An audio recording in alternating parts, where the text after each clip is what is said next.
Assalamualaikum warahmatullahi wabarakatuh. Syukur alhamdulillah kita bisa berjumpa kembali di channel ini. Sholawat serta salam semoga selalu tercurahkan kepada junjungan kita, yaitu baginda Nabi besar Muhammad sallallahu alaihi wasallam. Allahumma sholli ala sayyidina Muhammad wa ala ali sayyidina Muhammad. Sahabat beriman, pada kesempatan kali ini saya akan membahas tentang beberapa hal yang tidak boleh dilakukan di kamar mandi atau larangan di kamar mandi, dan jika larangan-larangan ini dilanggar dipercaya akan menghambat rezeki. Lalu, larangan apa sajakah itu? Sahabat beriman, tahukah kita bahwa di dalam rumah kita terdapat 4 faktor utama yang sangat berpengaruh terhadap kelancaran rezeki yang akan kita terima. 4 faktor utama tersebut adalah pintu utama rumah, dapur, kamar tidur, dan yang tak kalah pentingnya adalah kamar mandi. Berbeda dengan pintu utama rumah yang menjadi sarana masuknya energi, kamar mandi adalah tempat keluarnya energi dari dalam rumah. Bahkan kamar mandi juga dipercaya sebagai sumber energi yin atau energi dingin yang dapat mengundang berbagai hal negatif. Berikut ini adalah beberapa larangan di kamar mandi yang dapat menghambat rezeki jika dilanggar. Larangan yang pertama adalah jangan biarkan keran air yang bocor. Jika ada air yang terus menetes atau merembes di kamar mandi, entah dari keran yang rusak, ember yang berlubang, atau bak mandi yang retak, segeralah diperbaiki. Sebab menurut orang tua zaman dulu, air yang menetes di kamar mandi adalah simbol rezeki yang terus habis dan tidak terkumpul. Anda akan selalu dihadapkan dengan situasi yang membutuhkan pengeluaran uang, seperti banyaknya barang-barang yang rusak, yang perlu diperbaiki, dan lain sebagainya. Larangan yang kedua adalah jangan biarkan kamar mandi selalu dalam keadaan gelap. Kamar mandi yang baik harus mendapatkan penerangan dari sinar matahari di siang hari dan cahaya lampu di malam hari. Intinya adalah usahakan agar kamar mandi selalu terang. Kamar mandi dengan energi dan aura dingin akan menjadi tempat berkumpulnya entitas negatif jika dibiarkan gelap, dan menyebabkan Anda mudah sakit, malas, dan tidak produktif. Larangan yang ketiga adalah jangan bersiul atau bernyanyi di dalam kamar mandi, terutama pada malam hari. Bersiul atau bernyanyi di kamar mandi dipercaya dapat mengundang makhluk halus, karena kamar mandi adalah tempat bagi setan dan jin yang jahat. Secara medis, bersiul atau bernyanyi di kamar mandi juga memiliki efek negatif, karena Anda akan menghirup banyak bakteri dan virus yang dapat membuat Anda mudah sakit dan mengganggu pekerjaan. Larangan yang keempat adalah jangan menyimpan tempat sabun, sampo, dan sejenisnya yang sudah habis. Banyak orang yang malas membuang perlengkapan mandi yang sudah habis, sehingga kamar mandi penuh dengan plastik ataupun wadah kosong yang tidak berguna.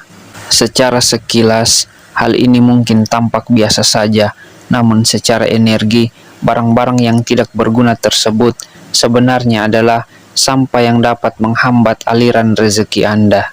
Larangan yang kelima adalah jangan membuat kamar mandi dengan pintu yang terlihat dari tempat tidur atau ruang tamu. Jika rumah Anda memiliki kamar mandi dalam, perhatikan posisi pintunya.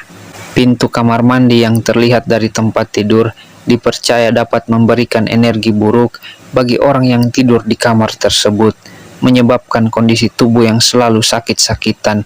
Jika pintu kamar mandi terlihat dari ruang tamu, konon hal tersebut dapat menolak rezeki yang datang dan membuat orang yang datang ke rumah kita memiliki niat buruk, seperti meminjam uang tanpa berniat mengembalikannya. Jika posisi pintu sudah demikian, cara mengatasinya adalah dengan memberi penyekat ruangan sehingga pintu kamar mandi tidak terlihat. Larangan yang keenam adalah jangan menggantungkan cermin di tempat yang bisa memantulkan bayangan toilet. Toilet dalam kamar mandi adalah pusat pembuangan kotoran yang otomatis memiliki energi negatif. Jika ada cermin yang memantulkan bayangan toilet, energi negatif tersebut akan menjadi 2 kali lipat. Hal ini tentu tidak baik bagi keberuntungan Anda, bahkan dapat melipat gandakan kesialan. Posisi cermin juga sebaiknya tidak terlalu tinggi, karena cermin yang hanya memantulkan bayangan dari leher ke atas dipercaya membawa nasib buruk. Selain itu, cermin sebaiknya tidak berhadapan dengan cermin lainnya atau permukaan yang dapat memantulkan bayangannya, karena dapat menciptakan portal ke dimensi alam gaib. Larangan yang ketujuh adalah jangan meletakkan benda-benda yang berbau agama atau spiritual di kamar mandi. Meskipun tampak bersih, sebenarnya tempat tersebut penuh dengan najis dan kotoran. Meletakkan benda-benda suci seperti Al-Quran, tasbih, atau tulisan yang mengandung unsur Al-Quran dan hadis di kamar mandi dianggap tidak pantas dan dapat menyebabkan penghujatan terhadap keyakinan kita, bahkan bisa saja menyebabkan kualat sepanjang hidup. Larangan yang kedelapan adalah jangan biarkan pakaian kotor menggantung hingga berhari-hari di kamar mandi. Kebiasaan ini selain menjadikan pakaian sarang nyamuk, juga membuatnya menjadi tempat favorit bagi setan dan jin. Makhluk-makhluk tersebut menyukai benda yang bentuknya menyerupai manusia, seperti patung, boneka, lukisan, dan pakaian kotor yang digantung. Bahkan permukaan kasur yang memiliki bekas bentuk tubuh kita dari tidur semalam juga menjadi tempat favorit bagi mereka. Kemudian larangan yang kesembilan adalah jangan pernah meninggalkan pembalut kotor di kamar mandi. Hal ini khusus bagi kaum wanita. Jika Anda sering meninggalkan atau buang pembalut bekas yang masih ada noda darahnya di kamar mandi, hanya tinggal menunggu waktu sampai kamar mandi tersebut menjadi rumah bagi sosok jin penjilat darah. Sosok jin ini biasanya berbentuk kuntilanak atau pria dengan lidah yang panjang.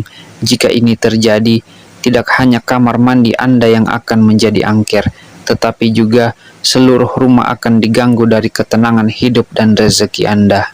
Sahabat beriman, itulah ulasan mengenai 9 larangan atau hal yang tidak boleh dilakukan di dalam kamar mandi. Semoga dengan video ini pengetahuan kita semakin bertambah. Percaya ataupun tidak, kembali kepada diri kita masing-masing. Yang terpenting adalah kita yakin bahwa Allah Subhanahu wa Ta'ala adalah Maha Pemberi rezeki bagi setiap hamba-hambanya. Demikian apa yang bisa saya bagikan pada kesempatan kali ini. Semoga bisa bermanfaat untuk kita semua. Assalamualaikum warahmatullahi wabarakatuh.